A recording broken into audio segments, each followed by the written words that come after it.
Bonjour les amis, c'est Bertrand, bienvenue dans ce nouvel épisode de mon streetcast. Allez, ça faisait très longtemps que j'en avais pas fait, j'arrive pas à être régulier sur ce rendez-vous.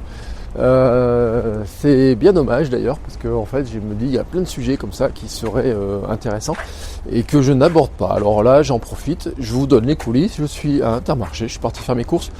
On est mercredi matin, début pour nous d'un week-end. De 5 jours, enfin week-end où on travaille quand même, mais on a 5 jours notre fille à la maison. Pourquoi ? Tout simplement parce que Camille le mercredi ne va pas à la crèche, vendredi c'est férié et on a décidé de ne pas la mettre à la crèche ce jeudi pour une journée. À la fois un peu pour nous mais aussi un peu beaucoup pour elle. Pour essayer un petit peu de la recaler, lui donner un petit peu un cadre un peu plus sécurisant pour elle, et je vais vous expliquer un petit peu comment je vois les choses et pourquoi je vous dis ça. Tout simplement parce que ma femme a commencé une formation en naturopathie, donc ça elle explique, si vous la suivez, Alexandra Francon-Soulier sur Instagram, sur son blog, etc., vous la suivez, elle raconte un petit peu ça, voilà. Et donc sa formation c'est samedi dimanche, un week-end sur deux, sauf qu'au mois de novembre, au mois d'octobre, pardon, avec les vacances, il y a eu 3 week-ends d'affilée qui sont enchaînés. Alors les premiers week-ends ça s'est bien passé, en septembre et tout, quand elle a commencé sa formation. Les week-ends se passent bien. Et puis après, Camille retourne à la crèche sans aucun souci. Sauf que la semaine dernière, ça a été extrêmement compliqué. C'est tout simple, le lundi, elle hurlait dans la rue quand je suis allé amener la crèche, etc. Elle voulait absolument maman. Mais quand j'ai des hurlements, ça m'a déchiré le cœur à un point où j'en avais les larmes aux yeux de l'entendre pleurer comme ça, crier, hurler et autres. Et donc on l'a pas amenée tout simplement. Et puis le mardi, elle a été ça a été compliqué. On va dire que le mardi encore, il a fallu l'amener tout simplement, que ce soit ma femme qui l'amène. Ou moi je me rappelle plus, ça a été une semaine un peu compliquée, bref, où on avait du mal à la déposer, c'était des vrais glus, des vrais pots de colle, tout simplement, au sens où Camille elle réclame sa maman. Voilà, on sent qu'elle avait besoin, qu'elle a besoin d'elle. Par exemple ce matin quand elle s'est réveillée, le premier truc qu'elle a demandé c'est maman. Donc ce week-end, il y avait une nouvelle formation, tout simplement, une nouvelle journée de formation. Alors ce qu'on a fait, c'est que le samedi matin, on est allé conduire ma femme à sa formation pour montrer à Camille justement où est-ce qu'elle allait les week-ends. Donc c'est une astuce qu'on nous a donné comme ça, d'essayer ce truc-là. Donc c'est ce qu'on a fait, on a tout simplement pris la voiture, on est partis tous les trois et puis on lui a montré où c'était, et puis après on a fait un petit tour en ville avec ma fille, puis on est rentré à la maison. Donc tout s'est bien passé, mais on sent que Camille elle a ce besoin encore, c'est un petit peu compliqué pour elle sur cet aspect-là. C'est pour ça aussi que on essaye tout simplement de trouver comment la sécuriser là-dessus, parce que je pense tout simplement qu'elle ne comprenait pas ce qui se passait, c'est pas que... Est-ce qu'elle a eu une peur ? C'est difficile de se mettre dans la tête. Et c'est ce qui m'amène à penser d'ailleurs que, vous savez, quand notre fille est née, et vous savez ce que c'est quand vous êtes parents, toujours avant, où on nous dit la première année ça va être dur, il y a un manque de sommeil, ils dorment pas, il faut se lever la nuit, etc. Et en fait, nous la première année, elle a été extrêmement facile. Et vraiment, je dis extrêmement facile, tout simplement parce que Camille, d'une part, elle a fait ses nuits très rapidement, il y a eu très peu de temps où on s'est levé la nuit, peut-être 2 mois, au bout de 2 mois elle faisait déjà ses nuits, et puis elle fait des grandes nuits, mais quand je dis grandes nuits, c'est que elle se couche si on la couche à 8h, elle dormait presque à 8h le lendemain, enfin voilà. Je caricature, je dis presque, oui, parce que c'est à peu près ça. Maintenant elle est autour de... Mais ce matin elle s'est réveillée autour de 7h et quelques, alors qu'hier elle dormait à 9h moins quart. Donc 21h, 7h du matin, ça fait quand même une nuit de 10 heures d'affilée, sans que... Je me suis levé, parce que en ce moment elle est un peu agitée sur certains trucs, donc je me suis quand même levé pour aller la voir à un moment donné, parce qu'elle avait perdu son doudou, on ne sait pas trop, enfin bref. Il y a une histoire comme ça entre elle et ses doudous des fois qui sont un peu compliquées la nuit. C'est plutôt assez cool. Mais par contre, cette deuxième année, parce qu'elle a 21 mois, elle va sur ses 22 mois, et c'est une année que je trouve extrêmement plus compliquée, tout simplement parce que ça devient une personne autonome. Et donc une personne autonome qui veut penser par elle-même, qui veut faire des choses par elle-même, qui a besoin de faire des choses par elle-même, qui veut tout essayer, qui se déplace par elle-même, alors que au départ, c'est vrai que c'est une personne. Le médecin nous a dit de toute façon, c'est une personne indépendante, mais qui est très dépendante de nous en fait, qui est extrêmement dépendante, qui peut rien faire par elle-même quand elle naît, et puis petit à petit, elle gagne en indépendance. Et en gagnant en indépendance, forcément, ça devient un peu plus compliqué sur beaucoup de petits aspects comme ça. Vraiment, quand je dis compliqué, c'est que j'ai l'impression que... Alors, c'est pas de la bagarre, mais si, des fois, il y a des moments de bagarre quand même. Quand elle a décidé qu'il fallait qu'elle reste dans son jeu, elle veut absolument rester dans ses jeux. Ensuite, quand elle veut décider que... elle veut lire tel ou tel livre avant de se coucher, voilà. Donc, tous ces espèces de rituels qui, la première année, franchement, on n'avait pas besoin de le faire parce que on la prenait, on la pose, on la reprend, on la repose. Il n'y a pas de choisir comment l'habiller. Il y a plein de décisions qui ne se font pas. La deuxième année, toutes ces décisions-là se rentrent vraiment là-dedans. Et en plus, c'est dans la période du non. Et oui, donc non à ça, non à ça, non à ça, etc. Enfin bref, voilà, c'est un petit peu une bagarre. Alors, si on ajoute à ça la crèche, si on ajoute à ça un peu les bouts de formation, les bouts où moi il y a des matins où j'ai pas été là, ou il y a des soirs où, par exemple, alors elle a l'habitude de me voir partir au running, donc elle dit qu'elle sait que je vais au running, alors dès que je pars elle dit running, elle dit je vais au running, etc. Donc ça elle le sait, elle connaît bien le mot boulot. Alors le running, je sais pas trop à quoi elle imagine que ça peut être, parce que je l'ai pas amené au stade, puis je l'ai pas amené au stade en pleine nuit, etc. pour lui montrer ce que c'est que le running. Puis je pense qu'elle se demanderait bien ce que c'est que ce truc où des gens courent autour d'une piste. Comme des hamsters, qu'elle ne sait pas ce que c'est un hamster de toute façon, donc ça serait encore plus compliqué pour elle cette histoire-là. Donc là-dessus, alors pardonnez-moi, je suis au rayon jouet d'Inter, je regarde juste qu'il y a comme jouet comme Noël, et il y a plein de trucs déjà dans tous les sens. Je regarde juste s'ils les ont mis entre garçons et filles, les couleurs, s'ils ont séparé.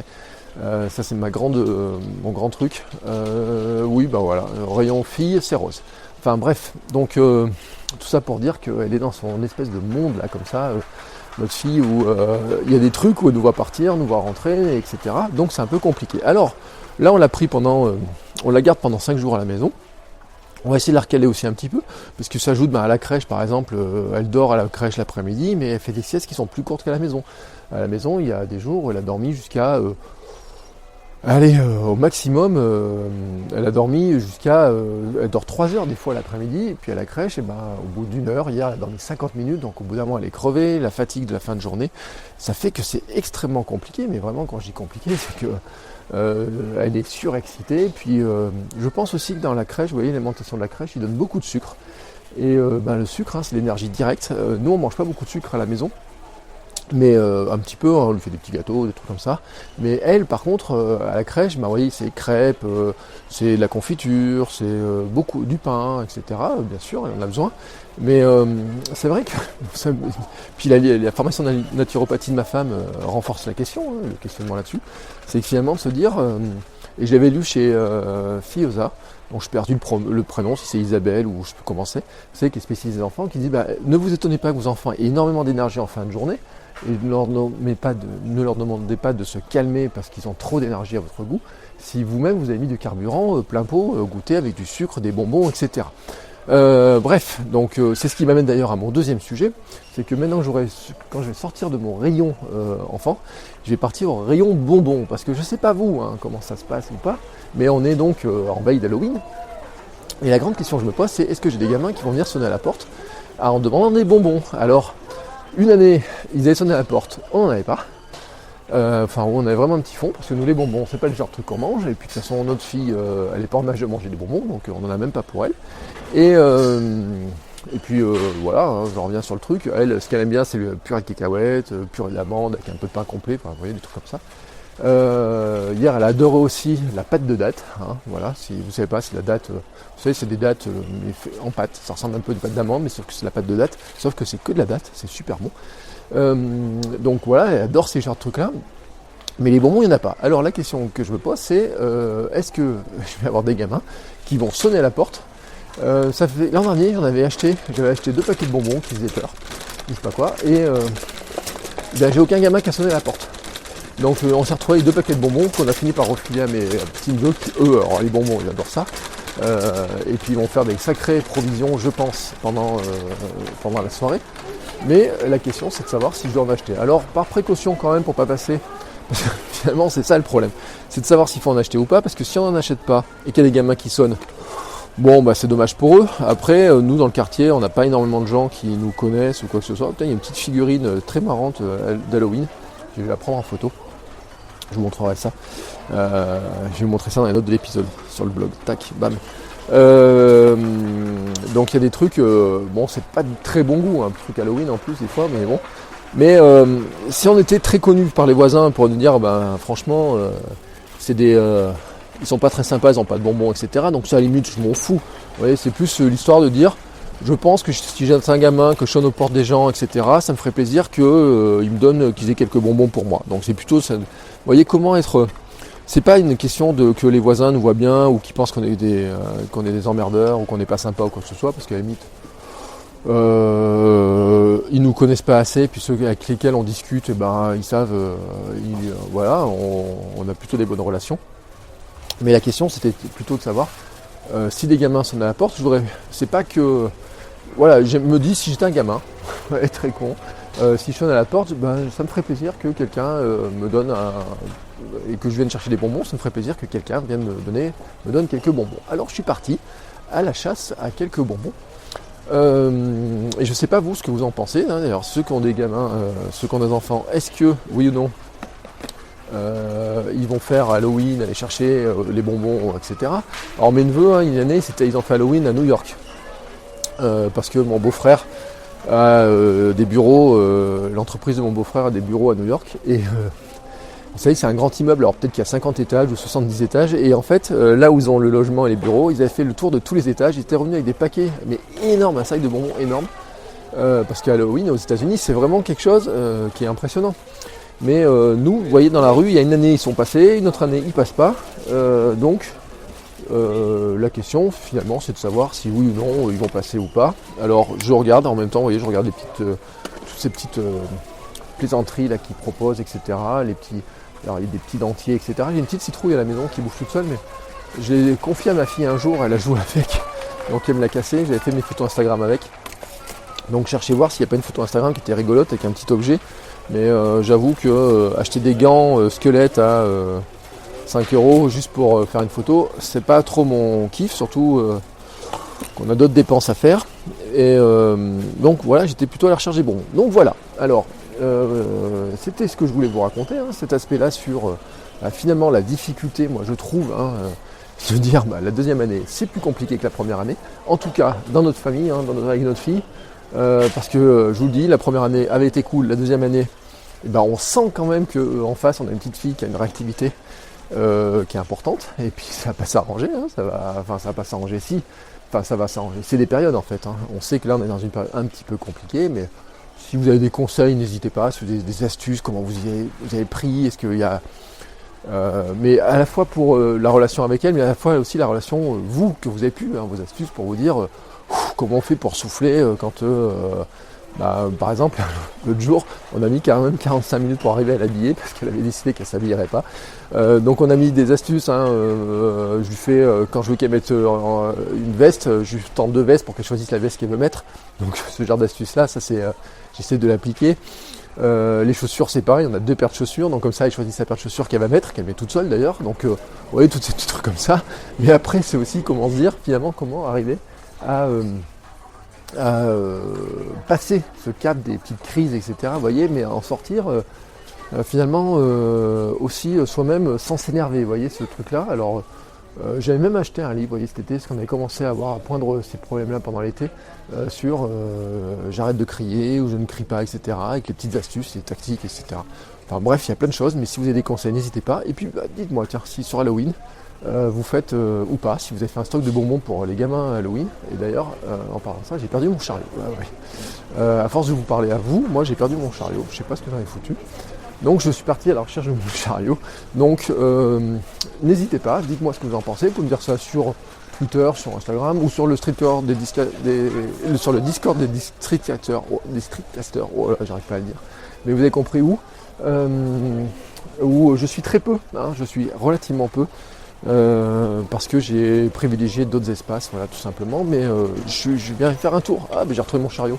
Quelle magie. Donc j'ai retrouvé mon chariot, tout va bien. Je prends un paquet de bonbons, je vous montrerai une photo pour vous montrer quels sont les paquets de bonbons que je prends. De toute façon, ils sont à côté des chrysanthèmes. Voilà, hop, j'ai retrouvé mon chariot et je suis reparti. Et donc je vous souhaite à tous une très très belle journée, une très belle soirée. Des très bonnes vacances pour ceux qui sont en vacances, hein, parce qu'on est en de vacances. Et puis jour férié, de toute façon vendredi. Et je vous dis à très bientôt pour un nouvel épisode. Je vais essayer de faire régulier. Surtout que sur le blog, j'ai décidé que sur le mois de novembre, j'allais augmenter mon rythme d'article sur mon blog perso, bertrandsoulier.com. Donc là-dessus, pour accélérer le rythme, ça passera aussi par des épisodes de podcast. Allez, je vais continuer mes cours. Je vous souhaite à tous une très très belle journée et je vous dis à très bientôt pour un nouvel épisode. Ciao, ciao!